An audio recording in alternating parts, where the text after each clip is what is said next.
So the very first thing to do here is to go to the search icon and then kindly look for Windows Security. Open this, okay, tap open. And then what you want to do next is to simply go to Virus and Protection and look for Real-Time Protection. You just have to turn that one off. And then you will see there real-time protection is off. Your device is vulnerable. So it's okay. We'll just have to turn that one on later. Okay, so that's the very first thing.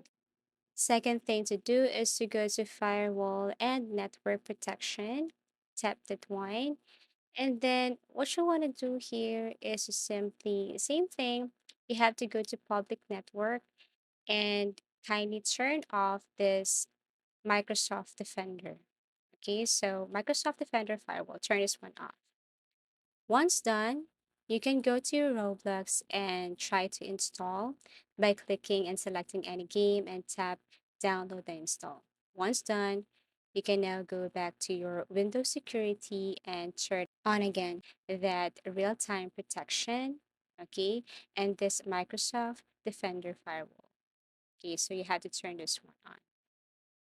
And that's it. And I hope this video helped you.